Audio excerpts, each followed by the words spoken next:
New and troubling information about the 16-year-old killer of a Baltimore County police officer.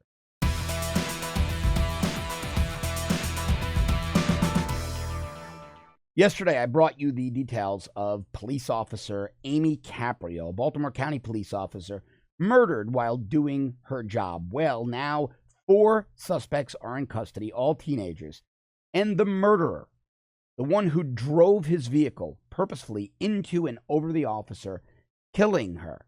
What a brutal crime. 16 years old, and he's been described by a Baltimore judge as a quote-unquote one-man crime wave.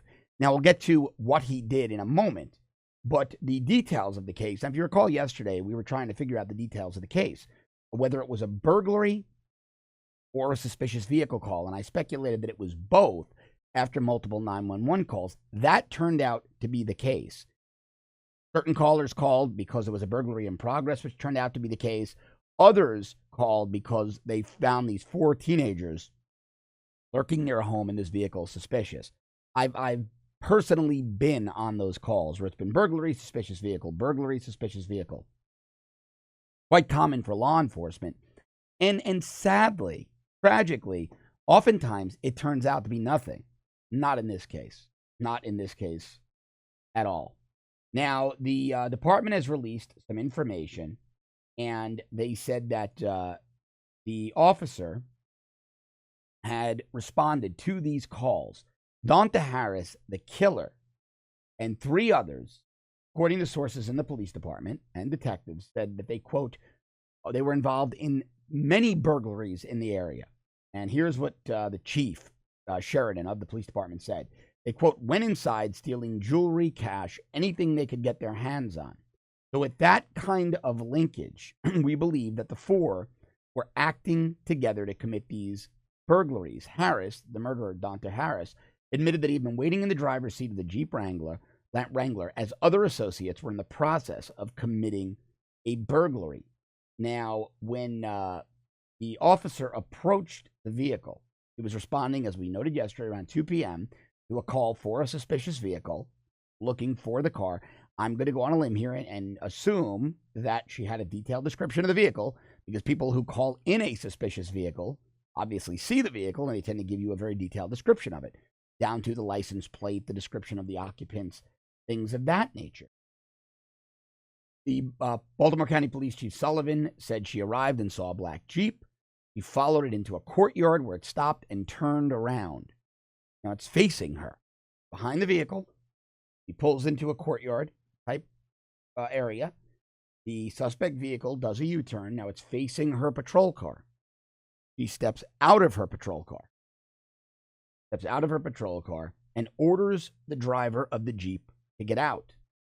That's when the charging document says 16-year-old Donta Harris, I think I'm pronouncing it, Donta Harris, decided to gun the gas pedal and run over Officer Caprio. He admitted, the charging document says, quote, he admitted that he partially opened the driver's door. So he duped the officer into believing he was getting out of the vehicle. He then rapidly closed the door, gunned the motor, and ran her over. And sources say that the officer's body camera gives a clear view of her standing in the street. As the vehicle came at her, she fired 1 shot and was rammed by the vehicle and thrown about 20 feet. This was a brutal, intentional murder.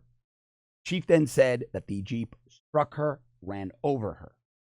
She was critically injured, of course, and died at the hospital about 50 minutes after the incident. She was dead within an hour. This is infuriating. And her death was ruled a homicide by multiple traumas to the head and torso. Terrible, terrible way to die. She was 29 years old, not even 4 years on the job. 3 years and 10 months. By all accounts, great cop, young, attractive girl. This little savage, all I can call a little savage, an animal. The president was right. People like this are animals. 16, a judge called him a one-man crime wave.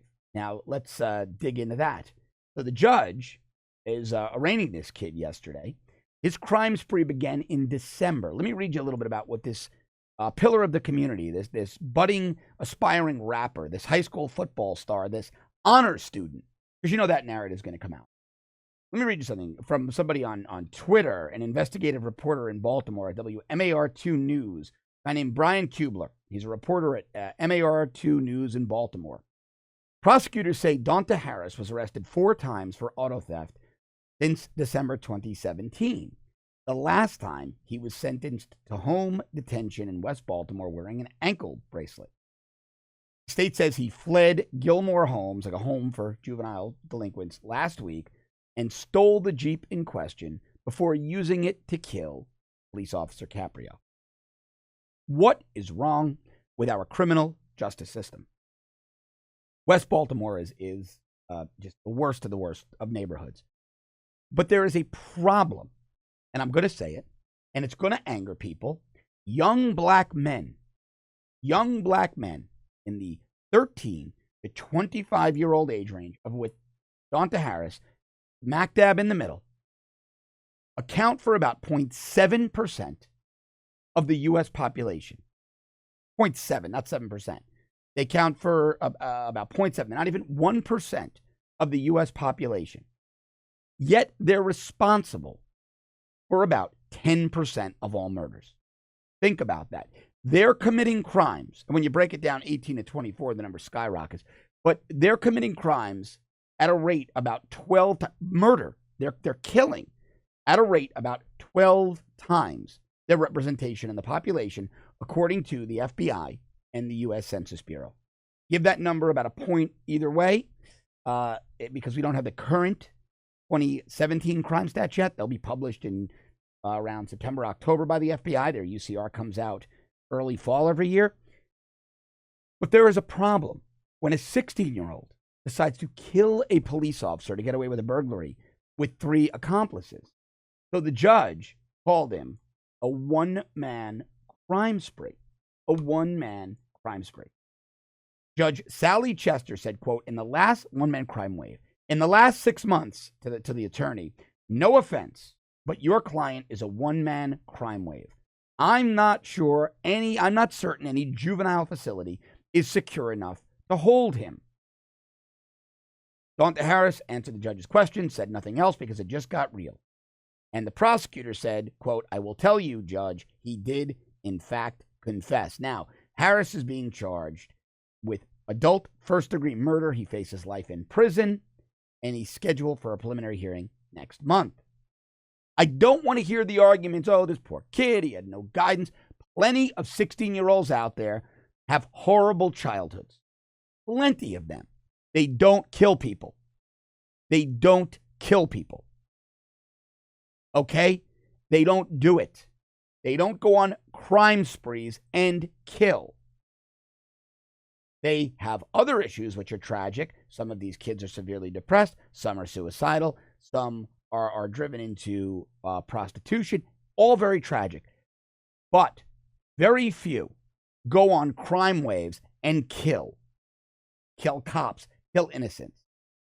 I don't want to hear the liberal narrative on this one. I'm sick of it. I'm sick of it. This is beyond disgraceful. Beyond disgraceful. And the system is broken.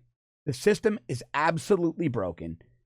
I think if you took liberals out of the criminal justice system, we'd see far fewer people dying. And it seems like in recent memory, all of the cops killed are killed by these repeat offenders that liberal judges went easy on, that the criminal justice system went easy on. It is infuriating, absolutely infuriating, that they put these predators back on the streets to kill. The criminal justice system is broken now.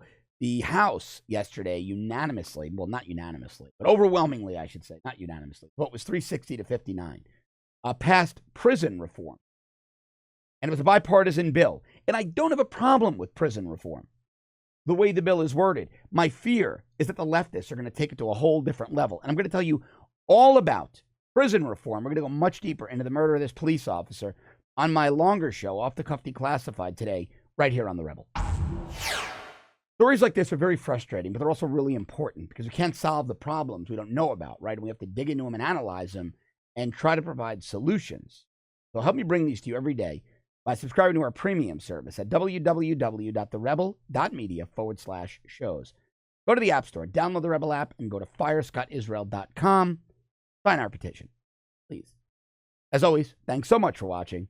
I'll be back with you tomorrow.